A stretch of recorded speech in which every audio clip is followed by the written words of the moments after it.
All right, today I'm going to talk about how to get copyright images for, well, it says teachers here, but also for students. So when you're creating something for the web, you want to use images that are safe as much as possible. If not, you create your own. And how to do that will be another lesson. We kind of did it some basic Photoshop, so it's basically along the same lines. So the first step is understanding and using Creative Commons. And Creative Commons is something that's pretty much spreading across the globe right now, even though it actually originated in the US. And it's the best source for images you can use that are user-generated images. And the reason why that matters is because if you use a copyrighted image, you could technically get yourself in trouble. So there's several different types of licenses. And I'm going to leave these for you to go check on the slideshow if you want. That's on my website, edtechvoice.com. And you can obviously find these at creativecommons.org. So quickly, attribution by. This license lets others distribute, remix, tweak, and build upon your work, even commercially. So this is pretty wide open, and this is the symbol. Attribution with no derivatives. This license allows for a redistribution, commercial and non-commercial, as long as it is passed along unchanged. Because sometimes people don't want you to make a spoof ad with a video you made, and you don't want people to make fun of you on the internet, etc. And technically, if somebody uses your video, they must follow this. If not, they're legally liable. Attribution, share alike. This license lets others remix, tweak, and build upon your work, even for commercial purposes, as long as they credit you. So you get credit for the original work somewhere. Sort of like when you put in your bibliography some kind of a reference to it. And this is along the same lines, but for non-commercial purposes. Some people don't really want to support, have their stuff used commercially. Most stuff on YouTube can be used, by the way, commercially, so you should be careful. It's got a Creative Commons license, but it's not customizable like all of these. And attribution, non-commercial, share alike. Same idea, but you can share and make changes. Here you can not make changes, and that's the main thing. So here's a little video. I got permission from this guy to use it at skinnyartist.com, so I'm going to play it. Go full screen here. Hi everyone, this is Drew from skinnyartist.com, and welcome to the video podcast of what the heck is Creative Commons licensing and why should I care? Chances are, if you've spent any amount of time online hanging out with the artsy crowd, you've probably heard people talking about Creative Commons licensing and how all the cool kids seem to be using it to protect and market their creative work online. And even though you probably never admitted to them, you might not have known exactly what they were talking about. Now, if you've been in the creative game for a while, you're probably already familiar with the concept behind copyright, and chances are you most likely used it to protect your own creative work from someone coming along and passing it off as their own. Now, with traditional copyright, you are reserving all rights for yourself, which means that technically nobody is allowed to do anything with your work without your permission. And that doesn't work so well with the web. People love to share things online. So not too long ago, some very smart people came up with the idea of Creative Commons licensing.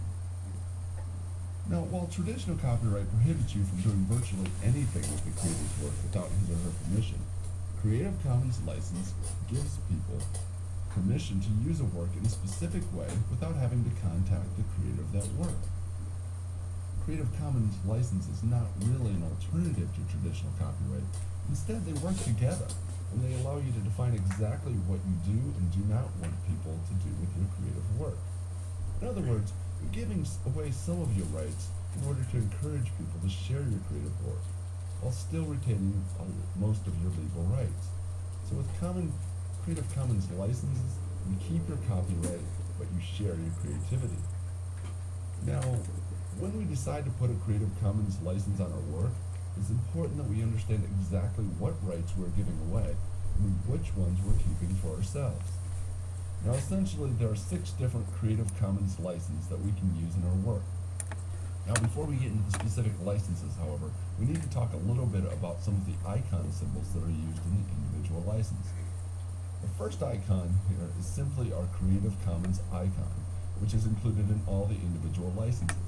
It just means that, hey, this isn't your ordinary copyright, so pay attention and listen to what rights. That's the main one. Okay, I'm going to skip it. The second icon Skip is most of usually this called because the we kind of attribution talked a or little the bit buy about it. icon. And it's also included in all the creative. So I'm going to skip this and go back to the slideshow. So, you know, the reason why this is important for us is because you actually are going to create a screencast, and technically it's a creative work, believe it or not. And therefore, when you upload it to YouTube, the standard YouTube license, which you should maybe go and double check, because the last time though it allows modification, and it can be used by whoever that has a YouTube account. So some people go with Creative Commons. So how to get the images. So how to search for copyright safe images for teachers. I have a video here, but what I'm going to do is just demonstrate instead. It used to be that when you did a Google search, if you clicked on image, there was a link that said advanced image search. It's no longer there. So this is what I often have to do when I do an advanced image search. So I go Google advanced image search. I have to enter it. Not sure why they took it out. So I click on that, and let's pretend I'm looking for, and you could do a search of videos as well with Google, by the way. But let's do this. So let's pretend we're looking for, I don't know, something simple, butterflies. Can't even spell it. Okay, wow, I'm really having one of those days. Thanks. All right. And here I want to go down here, and here's where your usage rights, and if you click on this it'll give you a link to explain, but this is basically not filtered by license, free to use or share, free to use or share even commercially. These are all the Creative Commons, free to use, share, or modify. So let's go with free to use or share, and sometimes it's good to experiment with the different kind of features. So here are the ones that are free to use and or share. So these you can use, no question. And here's what's also kind of cool. Let's say you're looking for a specific color because you have a website and you have a lot of red in it. If you click red, it'll give you all the ones that are red in all the Google searches.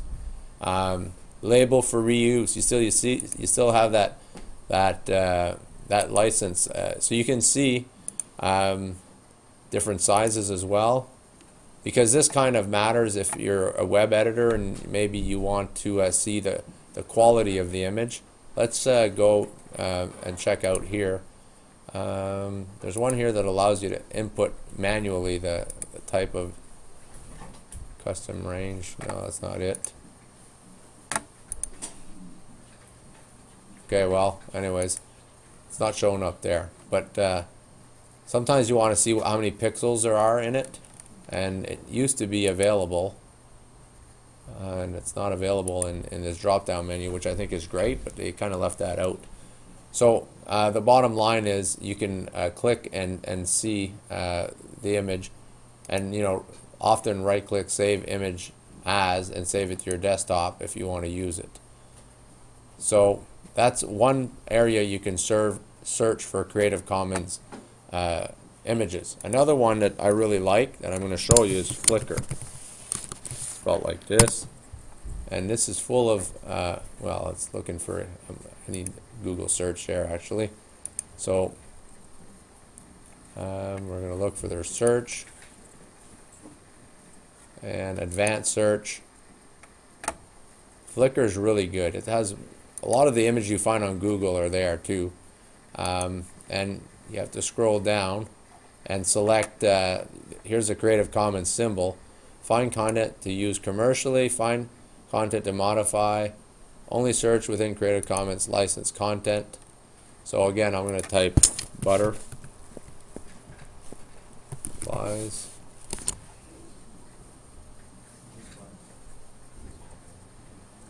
So there they are. So those are all allowed to be reused, okay? So there's some really cool stuff there, and great place to get images. So here's a couple others that I put in here. You can go check out Canadian copyright laws, a little bit different.